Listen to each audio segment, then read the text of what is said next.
It doesn't matter. So, yeah, we got That's okay. That's okay.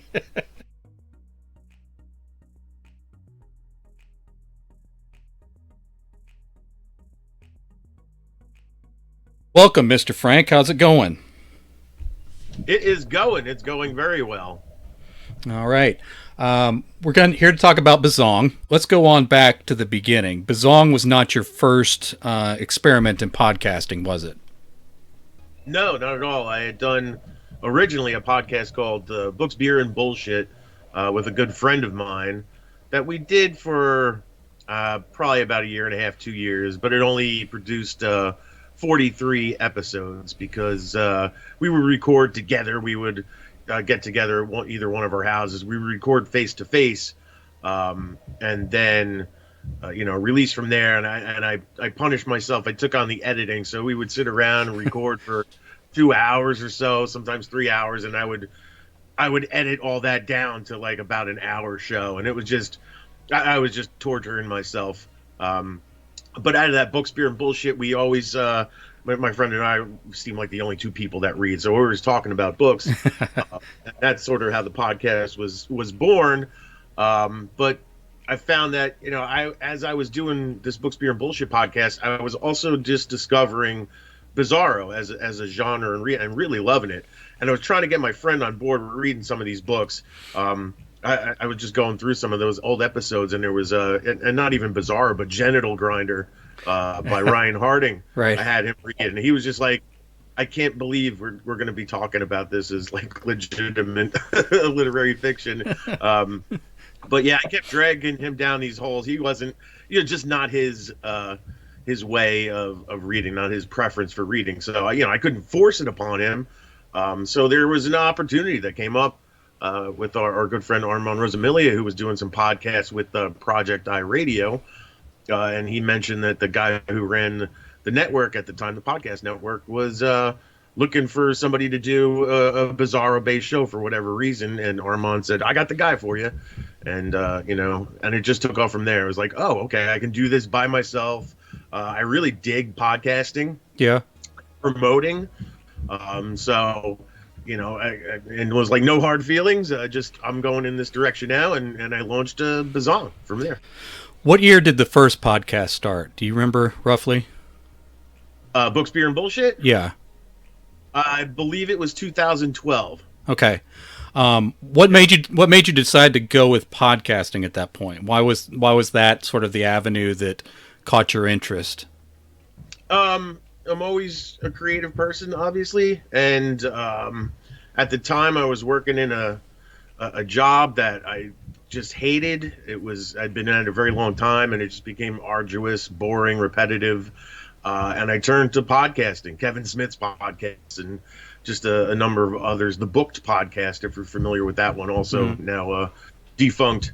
But I would download these podcasts on a little, not even a Apple thing, just like some dumb cheap ass MP3 player, and I sit there and download them from my computer onto the little MP3 player, and I just bring that thing with me to work and throw in my earbuds and just tune out. But and fall into this world of podcasting, listening to guys like the Book podcast and going, I love this. I could listen to this for hours and get book recommendations, and to listen to anybody who listens to Kevin Smith's podcasting, especially earlier on, he's just a champion of like, just own it, man. Everybody can do this stuff. And he was right. So I went and we bought these kind of cheap, it was like a podcasting kit. Came with a little mixer, a microphone, just bang, do it yourself, download Audacity, and off to the races. So I bought a couple of those and just learned how to do it on the fly. And I have just such enjoyment of kind of sharing that way, and it feels like a creative outlet. What did you learn in that first year and a half or so that changed what you did as you started Bizzong? I mean, the biggest thing was the editing. I was punishing myself on editing. I felt like I would sit there and I would strip away like an editor, read your work and edit your work line by line. This is unnecessary dialogue. Cut this out. I would sit there and pull out the big breaths, the uhs, the like, and just all the Mm-hmm. sloppy stuff. Maybe it sounded good in the end, maybe it didn't. Nobody really noticed, because Mm-hmm. it was never there to hear. And we would record an episode, and it would take me 2-3 weeks to get one out, and spend hours and hours. 2 hours of recording. I'd probably spend maybe 8 hours total, editing these episodes before I put them out, and it was just punishing, and that made me start not wanting to do it. Mm-hmm. And I would listen to other, podcasts were growing, and you listen, you hear the imperfections, and it's like, nobody cares. Like, this isn't professional radio, and it doesn't matter. So, yeah, we got down That's okay. That's okay. So, so yeah, that was the biggest thing is letting go of the perfection and just hitting record and talking for an hour. Sure, you can, there's always little audio glitches or whatnot, people clumping down the stairs that you can go back and edit out. But for the most part, I think the podcasting audience, they're not worried about that stuff. We're used to hearing dogs barking in the background, kids running around, and just having imperfect, it's just nobody's expecting broadcast radio, and everybody's used to that. So that was the biggest thing for me going into Bizzong, is like, I'm not doing all that editing and punishing myself. We're hitting record, and when we're done. I'll clean it up a little bit and upload it, but for the most part, just whatever you do is what you get, and that's what you get. Podcast, like the circle that we travel in, podcasting's pretty ubiquitous to us at this point. Even people that don't run their own podcast have been interviewed on 100 of them, if they're kind of in our author friend circle. Some of the podcasting I did, I was interviewing people who this was their first time being on there, so I always had to calm them down about the imperfections. The idea that people listening in feel like they're just sitting in on a conversation, like at someone's house or anything. They don't expect it to be edited, and everything will be fine, just to cool them off. Also with podcasting, even though your podcast was weekly, you weren't opposed to missing a week here and there, if you had something else going on. Now, it didn't happen to you a lot, but you didn't. I don't want to make it sound like you were too casual with it, but you didn't punish yourself for not having an episode ready a particular week, or if you had a life thing going on or that kind of thing. Whereas, like, especially when we were connected with the network, there was a little more of a push to be consistent with it. Now, what went into sort of your choice to let Bizzong, I guess, sort of fit in with your life in that manner? Yeah, I tried not to beat myself up for missing weeks, and as much as I didn't want to do it. And you're right too, when other people were running the network and it wasn't necessarily our shows, sort of technically speaking, there was that kind of, we felt pushed to, because it was somebody else's money was on the line, doing these shows. So there was a compulsion to do week after week, and it's good podcasting sense, right? Yeah, Constant, best practice probably. People come to know. Bizzong went up like 5 o'clock in the morning on Monday morning, so wherever you are, I did have quite a bit of people listening over in the UK and stuff. So that's kind of 10 in the morning or so for them. So just, everybody knew it would be available either when they woke up or roughly sometime in the morning, depending where they're listening, and just could depend on it. That being said, if I did a string of 20, 25 shows, that's 25 weeks, quarter a year, whatever, half a year. So to miss a week here and there, I didn't think was a big deal. And I never, heard too much from it until like later on, when I really started kind of falling out of love with doing the podcast and realizing it. And I missed 2 weeks because I just didn't care to find guests and stuff. And people would reach out and kind of go, like a wellness check. Are you okay, man? I'm like, no. I'm just, haven't had guests this week, trying to downplay what at that point was kind of, I knew in my heart was like, I think we're coming to the end of me wanting to do Bizzong. Right. But yeah, sometimes, I have interviews set up. I would do them on the weekend. I work a full-time job and I'm trying to write. And so finding time for interviewing and producing a show kind of was relegated to the weekends for the most part, in the evenings. And, sometimes there's just, hey, we got to go food shopping, or we're not going to have anything for dinner. And I have to put off some interviews and stuff. And again, I don't like doing that. It's just kind of bad business. But, it's a business I'm not getting paid for. So, Right.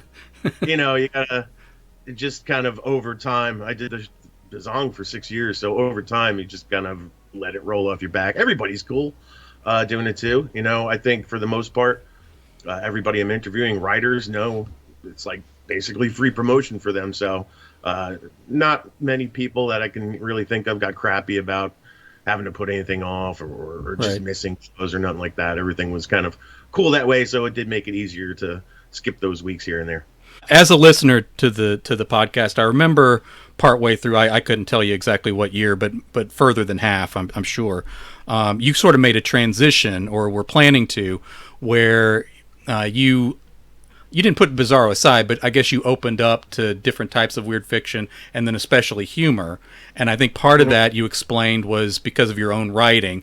You enjoyed Bizzong as a reader and thought you were experimenting with it as a writer, but as time went on, you started to realize you weren't really Bizzaro. You were more weird fiction, and beyond that, you were more humor, like maybe with horror elements.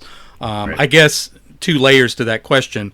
What went into sort of that decision to either broaden it or change the scope of the show, but then also in, I guess, maybe realizing who you were as an author? The first thing that sort of drove that change, and yeah, when I started Bizzong, again, I just discovered Bizzaro Fiction. It was really into it, really wanted to hype it, and of course, because I was writing, I kind of I want to write this stuff too. And I started out Bizzong. I always said, I'm going to use this as my writing school. I'm going to talk to my peers and people doing this stuff and just kind of learn from them. So I did that. And as I was doing these podcasts and learning and writing, I kind of came to the realization over a couple of years that I'm just not writing what's necessarily Bizzaro in my mind, right? I always get the tag, there's plenty of people that say I'm a Bizzaro fiction, and that's fine, that's great. I can't say no, because some of my shit is kind of kooky when I stop and think about it, even though I don't think I'm up to the kooky level, the Bizzaro level. Right. So I don't fight that tag coming on my stuff, but I don't in my heart feel like I'm writing Bizzaro. So I had released I want to say it was probably Scatterbrain or something, and I was going through that and I wanted to get into Amazon marketing and try to do marketing and stuff as I was releasing that book. And I'm looking through the people in my category who are top in the category and stuff. I'm like, these are absolutely people I don't know about, and it's just not who I'm talking to. And that's when I realized maybe if I really want to use this as my writing school, I need to expand the scope of what I'm doing and can't keep talking to Bizzaro. There are these people, when I first did it, there was a guy, Rick Gualtieri, who wrote Build a Vampire series. And when I was looking into this Amazon marketing, in the top 10 of horror comedy on Amazon, he had 8 slots. Right. And I'm like, how the hell is this guy doing this? I'm like, I can take the podcast, interview him, and try to pick his brain about it. But I'm like, well, bringing on Rick Gualtieri is kind of weird. It's not really, nobody knows because he's not in that Bizzaro sort of circle. So I was like, well, I think I need to change a little bit. So I was kind of it was a bizarre and wacky fiction podcast, what I think was the initial subtitle of Bizzong. And I was like, well, we can call it weird and wacky. So it kind of covers comedy stuff and Bizzaro, but I'm not saying Bizzaro necessarily because I want to open up the scope of what I do. And I kicked that off interviewing Jeff Strand, who was somebody. Yeah, I remember that episode. Interview, and nobody knows this, I don't think, and maybe I don't know if I had mentioned it or not on the show when I interviewed him. Probably within the first 10 episodes of Bizzong, I scheduled an interview with Jeff, and I wasn't really familiar with his work. And he's like, yeah, definitely want to do it. And he gave me one of his books at the time. And I started reading it. And I got scared shitless because he's like Jeff fucking Strand. And I'm like, oh, my God, he is not Bizzaro. What am I doing? And I blew off the interview.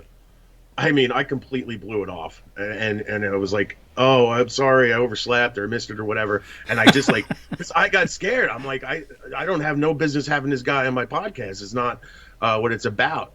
And so, like, when I decided to rebrand, I'm like, maybe enough time has passed and he won't think I'm an asshole or forgot May about not it. even remember. Yeah. And he was just as eager to do it and everything. Again, I don't remember if I brought that up to him or not, but hey, No, it I could don't be. think you did. I don't remember that. Yeah, but but he was cool about it. And in hindsight, I could have had him on that fifth episode, eighth episode, whatever it was, and it would have been just fine. So it was a weird constraint I was putting on myself that really wasn't necessary neither. You've mentioned it about Bizzaro being niche, but part of that is the genre kind of being neglected. They're not getting the same kind of attention, no matter how quality the books actually are. So you creating Bizzong was something that community, readers and authors especially, glommed onto because it was a thing that wasn't neglecting them then. At what point did because even off your podcast, it's something that I've heard mentioned many times by some of these authors about, when they're talking about the Bizzaro community and that kind of thing. At what point did you realize that the podcast was kind of a fixture within that particular audience? I don't remember quite where it was, but there's a Bizzaro Fiction Facebook group where it used to be pretty robust, and I would always share the episode links there, and that kind of helped get the ball rolling, just building in the audience and everything. So, when I saw people like maybe Jeff Burke or even Rose O'Keefe sort of posting about it or sharing the links, I was like, oh, that's cool. Like they're paying attention to what I'm doing anyway. But having like Rose O'Keefe or Jeff Burke or any kind of the sort of upper echelon of Bizzaro wasn't necessarily my goal. I didn't want to go, hey, look at me. Right. I want to promote Bizzaro in general. So what really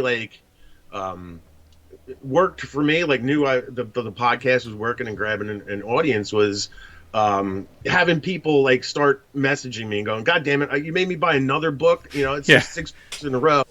And like, to me, that was awesome. Yeah. I'm like, this is great. Like people are actually like buying the books because they genuinely listened to the show, got excited and decided to spend their hard-earned money on one of these books. And the amount of people that have come to me and said, I discovered Bizzaro because of Bizzong. I wouldn't ever have even thought to read something like that. And just because the show is available, however they came across it, probably just Project Entertainment Network, listening to it, your podcast, Armand, any one of those, and decided to check out Bizzong and just sort of hearing like the unique, weird sort of stories that are happening in Bizzaro, taking a chance and finding they like it. That's what I dug more than anything. And I think when I started getting those sort of messages, sort of realizing that there was a fixture or something, whatever you would call it, like, people coming to Bizzong and finding out that like I'm driving book sales for people, and I'm driving people, to discovering the genre as well, was like, that was such the biggest payoff for me that, that's the biggest win of the whole podcast as far as I'm concerned. Well, that metric is actually a big deal because there are a ton of podcasts that interview authors, and not all of them drive sales. So I think that is a serious metric. Obviously, if we start naming favorite guests and stuff, you don't want to feel like you're leaving anybody out. But over your 260 plus episodes, what are some of the guests that sort of stood out for you? I know you've had some repeats on there, and you had people on at particular points of high interest, high controversy, and that kind of thing. But what are some of the standouts in your mind over all those years? One of the first early ones was interviewing John Skip. That is a big deal. If I felt like, being a fraud having Jeff Strand on, I didn't feel like being a fraud having John Skip on, and just the ability to talk to somebody of his just legacy. He's a fucking legend. Oh yeah, absolutely. Really stands out in my mind. Being able to talk to Rose O'Keefe and really, kind of dig into just the creation of Bizzaro. She's like the figurehead, essentially, of Bizzaro. So having that stood out. I was blown away by Laura Lee Barr. Always enjoyed having people like Danger Slater on. You know, I just, for me, like, he's the guy. Even so, more so than Carlton Mellick. And if you want to ask me who the guy is that I or the person is that I didn't ever get, it was Carlton Mellick, and Lord knows I tried and tried and tried, but I mean, he doesn't do barely anybody's interviews, so you know, I understood, but it wasn't for lack of trying. That is a shame. It'd been cool to have a Carlton Mellick episode on there. When I've interviewed authors and stuff, and you're always respectful to authors too, I'm always, and some of it had to do with the nature of the type of podcast I was, but I never really pushed back against people, really. I just let them tell their side of things and carried the conversation. And I don't want this to be implied as you were ever rude to a guest or anything. That's not where I'm going with this. But when you had an issue with the genre or the direction of the genre or the direction of gatekeepers of the genre or folks that were sort of the trend makers and that kind of thing, you did not hesitate to speak out on those opinions and explain your point of view of why that either was the wrong direction or your general disapproval of it or that sort of thing. And was there any sort of thought that went into that about ever couching your words or should I hold off on saying this, or did you feel a responsibility to express those opinions, or what went into that aspect of you being public about those things? Yeah, I mean, like anybody else, we all hear, all the authors talk, and you know, did you hear what this guy did here? There's always rumblings in the back, and I had that the whole way through Bizzong. One of the big things with Bizzong, and you'll hear people talk about it who have interviewed, is like, sure, we talked for an hour and stopped recording, and a lot of times, really, we'd have a conversation for another hour or so, and people would tell you things during that hour. And I always like that because people are being so open, trusting me when I told them I'm not recording anymore. Excuse me, I'm not recording anymore, and I wasn't. I never like tried to, you know, get dirt and play it back. When I said I stopped recording, I did. So the conversation we had was completely private. But there's always that, you know, I was given a lot of information that I held, and I will never talk about to anybody other than the conversation that was had. Right. But there came a point, and I guess it all revolves around sort of the Bizzaro Con. Well, it started before, maybe the year before that. There was the Wonderland Book of the Year Awards is the big award, Best Bizzaro Book of the Year. And every year they put out a preliminary ballot that is, quote unquote, every Bizzaro book that has been published in the past year. And there was one year, I believe it was 2018, don't quote me on it, but that's what I think it was, that I looked at the list and I was like, well, this is far from everything that I'm aware of. And I'm going back through my episodes for the past year. I'm like, well, they missed this one. And there was quite a bit that was not on the list. And then I'm looking at the list too, and there's like just straight up horror books on the list. And I'm like, this is just like, what's going on here? And it's like, and then, you know, so I'm like, man, I feel like some people kind of got, you know, left behind here or whatever. And, you know, whether they would have made the final list or not, probably not. But still, you know, you're trying to give everybody their due. At least you're trying to give everybody their due. Right. So I just kind of like felt like, hey, maybe Bizzaro's grown big enough where you can't quite quantify every Bizzaro book in the world. So maybe, and you know, now you're leaving stuff that I really believe is Bizzaro off the list while putting straight horror on the list. Like it was a little weak.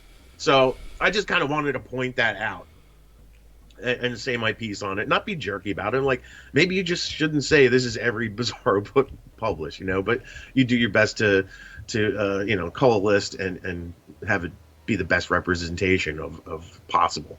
And I didn't think that anybody would take it to heart, but apparently, I mean, very soon after that episode was released, I had a couple of people emailing me, hey, you're right, man, we messed up, and, you know, actually we're going to include you in next year to help us, you know, build that list so that we do get everybody. And true to their word, they did the following year.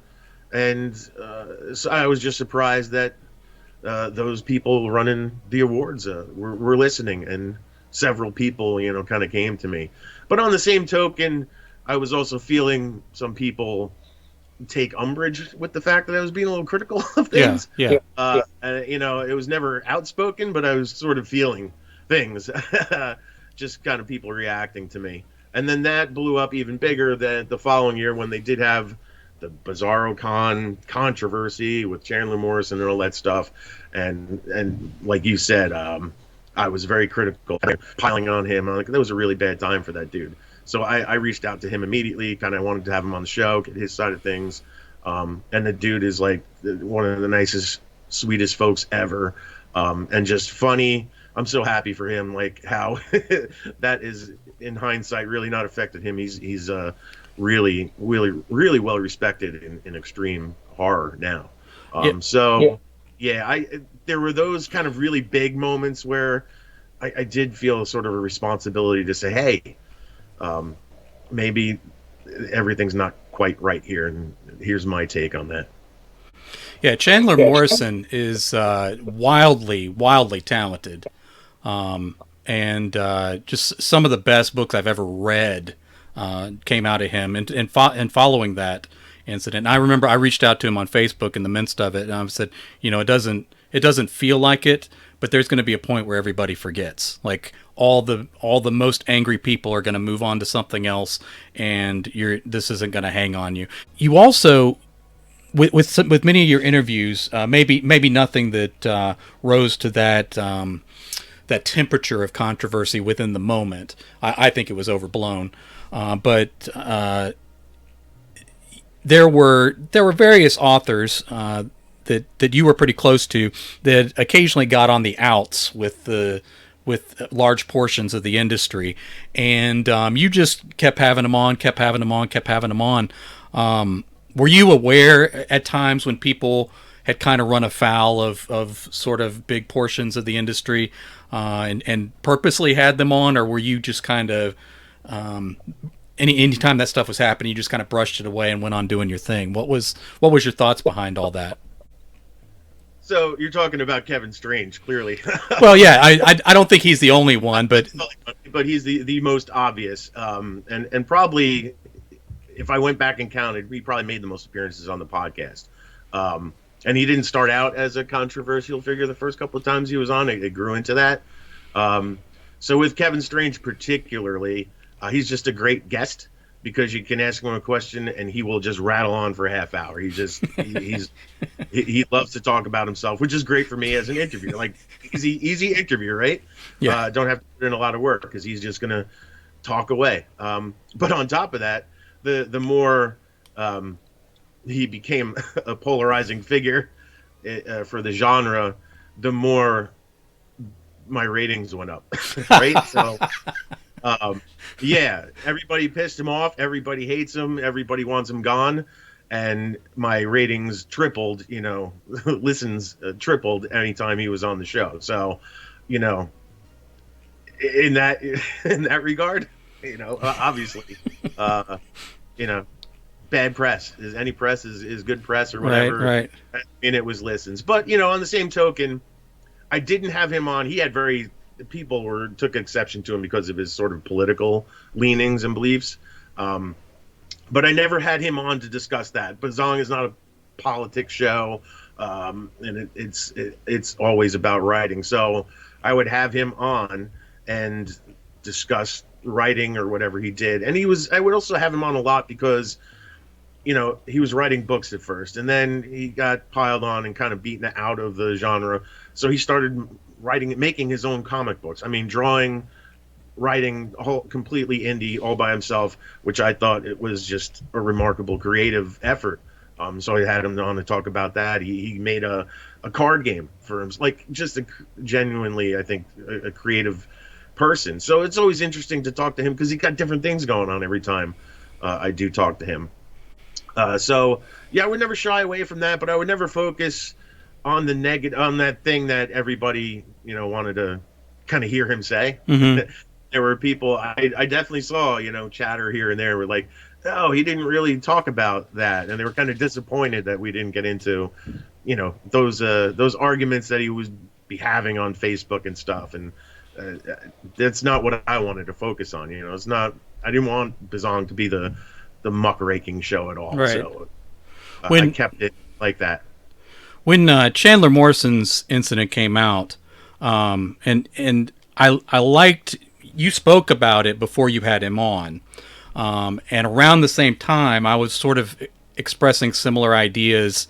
And really liked hearing them parroted to me. The idea that, oh, there's someone else out there in my circle that feels the same way. One of my problems with it was that some of the people who wrote like some of the most extreme horror I've ever read got real careful with what they were saying, and got very wilty and clutch your pearls in cases where I knew they had written stuff that was worse than that. It wasn't physical performance, but I wanted to hear a more full-throated defense of free expression. And a lot of times when people talk about free speech, they go to the legalistic side, which means like what could be defended in court if the government came after you. So that's like the most narrow idea of free expression. And that's the kind of free expression that goes into like, okay, you're in society and that kind of stuff. But there's this idea that's broader than that, like put the legal stuff aside, just the idea that, okay, you're a creative person who's creating things out there.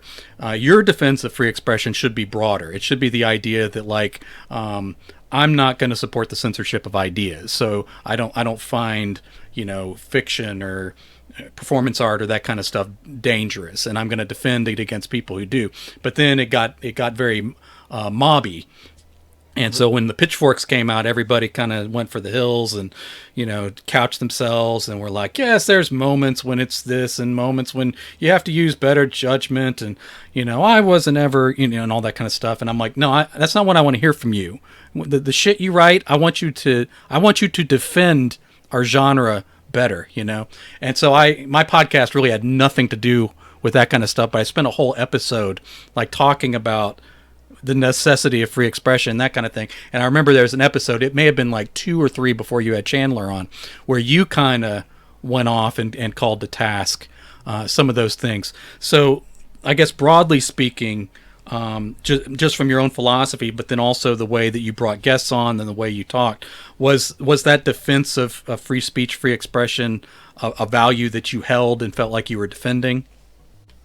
Yeah. I mean, absolutely. I'm always kind of in that corner, and I step back. I'm not the guy that immediately gloms onto the pitchfork and joins that. I with any kind of situation, maybe Right. I'm like, let me just step back and really assess the situation and get an idea. Definitely what I did with Chandler Morrison, while everybody was mobbing up on him, I'm like, let's really try to see what's going on here, because whenever I see somebody getting piled on like that and just kind of called out in social media, I just kind of genuinely feel bad about that situation, because that's, it's a whole discussion in and of itself. And I think especially with the incident with him at the BizzaroCon, his performance, to frame that comes like right in the heat of all the Me Too stuff, and there was just sort of like the cancel sort of ideology was rampant at that time, and it just seemed to glom onto him. And we hadn't even talked about it, but Jeff Burke lost his position Right. running Death Press as an extension of what happened there, which I thought was criminal as well, and I was very vocally against, and had Jeff on to discuss it, and he tried to be open about it and everything, but I think even he was holding a lot of stuff back. Nobody's ever seen this performance. There is supposedly video, but that was squelched. So whoever has it, they never officially said who it was who brought up their disapproval of his performance a week later. So yeah, there was a lot of kookiness that just didn't smell right. But yeah, I sat on, because there was such fury around it. Like if you try to say something, no matter how logical you try to be, that's people are just gonna Right. pile you too. So, but so I did take a week or so before I kind of my feelings out about it. But I think I had a pretty well thought out position on the thing. And if people thought otherwise about I'm just as ugly for saying supporting it, I'm okay with that because I'm not gonna, compromise my beliefs, no matter for a podcast or whatever. Right. Like I just want to be honest and share my thing because I think it's like to your point, you were feeling those things too. I think there are people out there, the more level-headed, rational, cooler heads prevail sort of a perspective. I think needed to come out. So I was pretty sure. I always say when stuff like that is going on, I say don't look at who is saying stuff. I say look at who's not saying anything. I said those are the people that are kind of sitting back and assessing everything and probably having the most clear reaction to whatever may be going on in any situation. All right. Now, getting toward the end of your podcast, of course, you kind of had a long hiatus before you finally came on with your final episode, and you did it live, and it went for hours, and you're pulling people in, and just sort of like almost like a casual celebration. And I gave you a hard time about about lag and all sorts of things going on, but it was all sort of like a good fun kind of, we're all all friends ribbing each other and that kind of thing, and you're people who are watching and enjoy it, you pulled them on to talk for a while. And how long did that end up going on? I didn't stay on much. I came in late, but I was watching a while, but I came in late in terms of being on the show. How much longer did you go? Like how many hours was that final episode? All told, it was I think 5 hours and 15 minutes. Holy roughly. smokes! And I didn't even. I had said, hey, we're going on at 5 p.m. Eastern, and we're just gonna go until I feel like we're done. So 5 hours it went on, and even after I was done, it was like I thought after I forgot there was a bunch of when Project Entertainment Network did a. Hold on a second.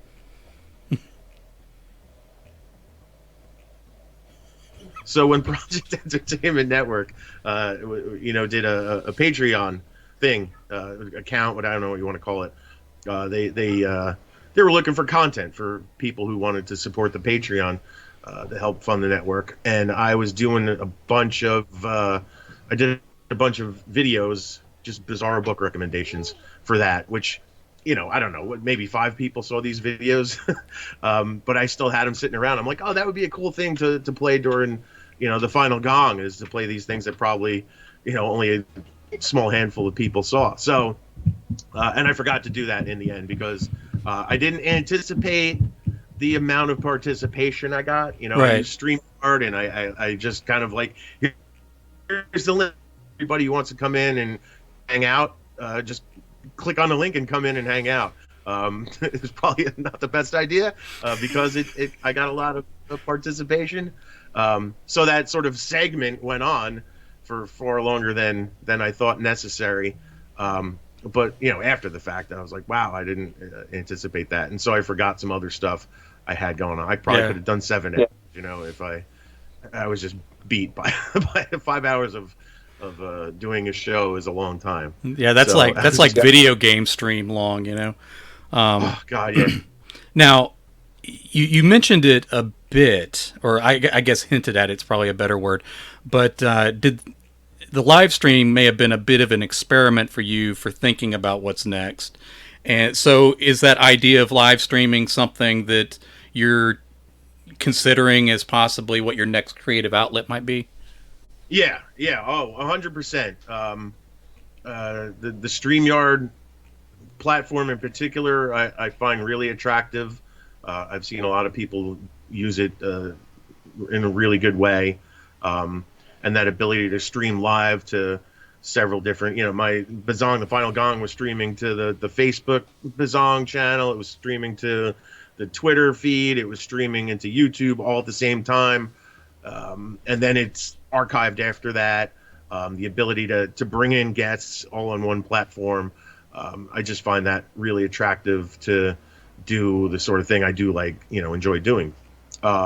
So I've been looking at that. I think whatever I do is probably going to happen through StreamYard more than likely. I know you doing Twitch, obviously. I'm so like when you're like, hey, I'm going to do Twitch, I'm going to write on Twitch. And I'm like, usually we watch people play games, at least that be, in theory entertaining, but just watching you sit there and write, I didn't realize, how entertaining that actually could be. You need to be a certain demographic to enjoy that, but Yeah. obviously there's an audience for it because it's working for you, and others are making it work too. So yeah, the live streaming video aspect of it, I definitely enjoy. It's just, what am I going to do with it? That's the thing. I don't know specifically what I want to do with that next, but that'll more than likely be the medium that I use to do it.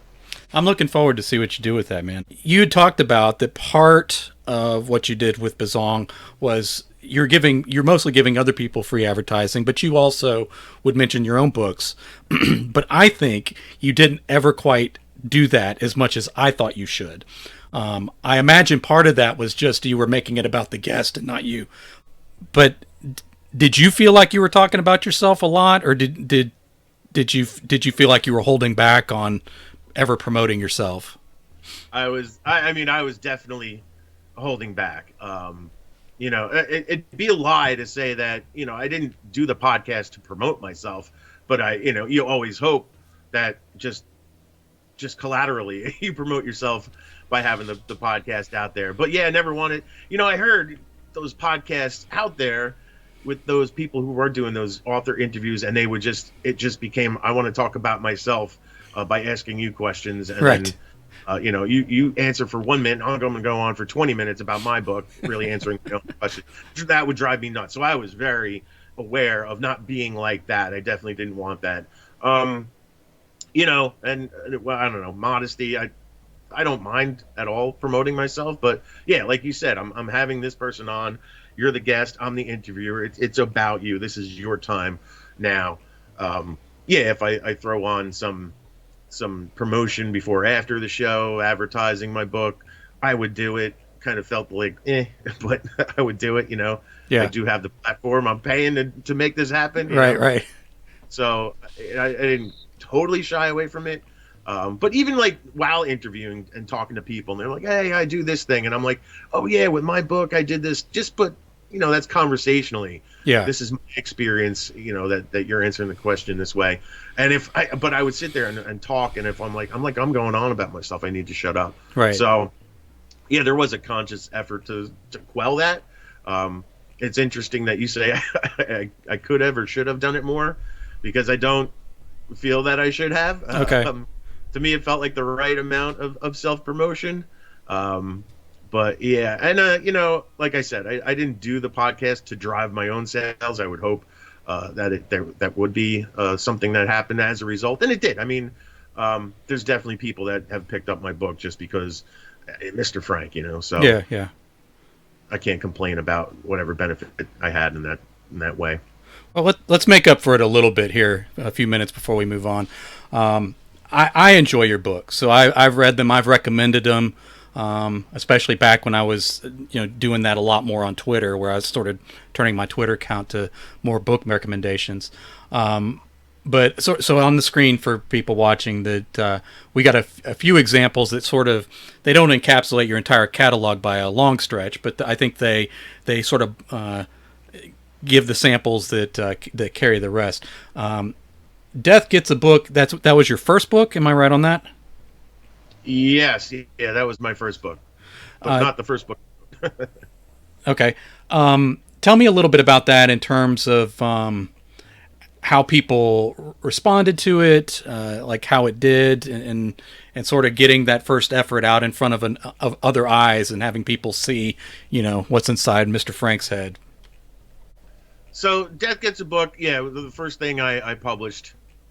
And that had an interesting sort of backstory to it. And, that was the character Death, or Tim Baker, who wrote crime fiction. And he was releasing a book called Unfinished Business about a woman who was an undertaker, and she would like touch dead bodies, and they would kind of speak to her, and there was always something left undone, and these the spirits of people would implore her to take care of that unfinished business.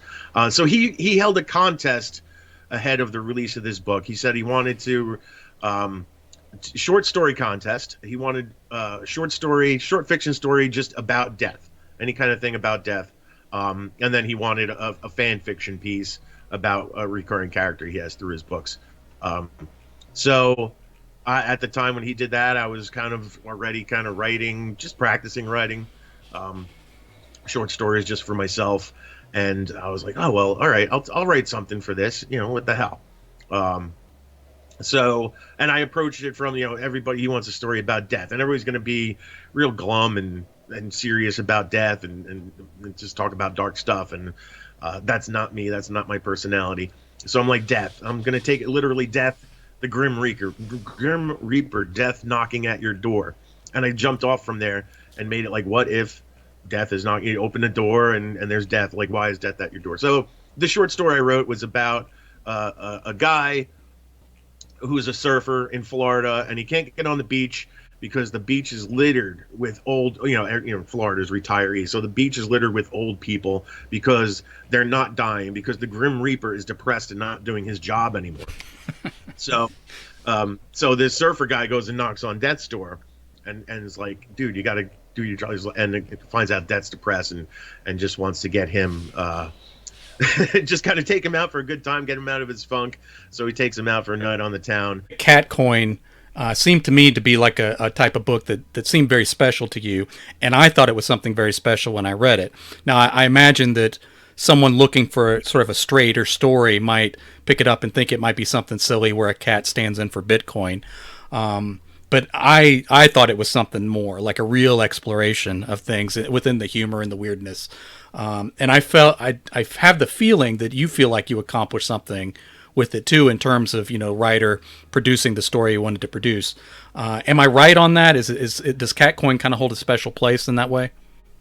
Absolutely. When I wrote CatCoin, I was discovering the Bitcoin stuff, and I just fell in love with the concept of cryptocurrency and Bitcoin. And I was devouring documentaries, books, anything I could possibly take in to learn more about it.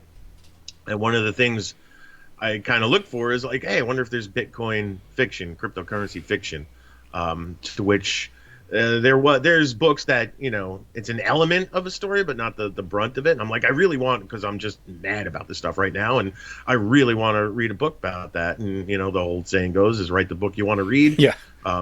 So this is the book I want to read. And I was like, well, what do I want to do with crypto figure? Like, what can I tell? And I'm like, well, the thing by and large seems to be people, I don't get this. I don't understand it. So I'm like, maybe I can, write something that kind of helps people wrap their mind around what money is that doesn't exist. So, yeah. And that it takes off from there. And I was also trying to write a different story at the time that I probably wrote about 10,000 words or so. And it didn't have legs, and I couldn't really get it going. So, but that story involved a cat. So I had cats on the brain, is where that decision was to make it a cat for CatCoin, and took off from there. But I did struggle writing that book because it is a departure thematically from what I typically write. It still has the comedy, but the sort of horror, dark aspect is taken away from it. Yeah. So I spent a lot of time writing that, doubting myself, but somehow just continuing to write it. Like, the story itself felt like it had legs, even though I'm like, who is going to want to, this is just so different for me. But just, this is a book I want to see through for myself. And I did, and I released it. And, obviously it's not one of my biggest sellers, but I'm proud of it. Because it is something pretty different. I think I liked it. I was doing top 10 lists, I think, that year, and it made that one year. And then I think it made the top 20 at the end of the year, too. And I almost think it's more relevant now that cryptocurrency has diverged, and the more it's diverged, the weirder it's got. So you got some that are really out there, and it's almost like CatCoin would just be, if something came out called CatCoin, people would be like, all right, well, let's look into whereas people mostly thought of Bitcoin at the time, and it hadn't become like everything that it is now. Now, speaking of stories that you writing the story you want to write, I think Exploding Bears falls into that category too, and it holds a special place in our friend group because it's kind of been going on as an ongoing joke. And I think it happened with one of our Mons writing streams where he was talking about bars, but we talked about bears, and we made it Exploding Bears because you're in the midst of writing that. Now, just so I'm clear on time frame, when is the release date of Exploding Bears? So Exploding Bears comes out January 18th on Godless, godless.com. I'm using that platform as in lieu of doing a pre-sale on Amazon. So for 2 weeks, from January 18th till February 7th, it will be available exclusively on Godless for only 89 cents. On February 8th, comes off of Godless, goes up on Amazon in Kindle and paperback, where it'll be available everything else usually is regular pricing, and it'll be available there, Kindle Unlimited and all that stuff. Very cool. So from our framework, that's 2 days before that, as of time to recording, probably when most people listen to this, it's out and ready on Godless, which is a great platform for all sorts of strangeness. All right, so tell me about the book. What is Exploding Bears really about? Like, what am I getting into with this thing? I mean, it is legitimately about exploding bears. Sure. So Armand Rosamilia has a book called Toolshed. Yeah. And the book opens up what I think is one of the best opening lines of a book. Is it just simply starts, "The cows had exploded." I'm like, fuck yeah, metal, man. So, and then to go on to read the book, and really from that awesome opening, the exploded cows really didn't play much more into the story from there, like very little. And I'm like, damn, I wish there was more about, like, I'm wanting to hear more about these cows exploding, right? And then, so I was left wanting for exploding cows. And I'm like, well, I feel like, because I have I'm fixated on this, where do the exploding cows go? I'm like, well, I need now, in the vein of Bitcoin, there was nothing there. So I need something about exploding animals. Can't do the cows and straight up rip off Armand. Right. So I settled on bears because they're just big and vicious, and just kind of the weirdest sort of thing I could think of to to blow up. So the story is sort of taking the also the Tiger King was a big, during pandemic, everybody fell in love with Tiger King, and of course that guy is crazy. So I wanted to do.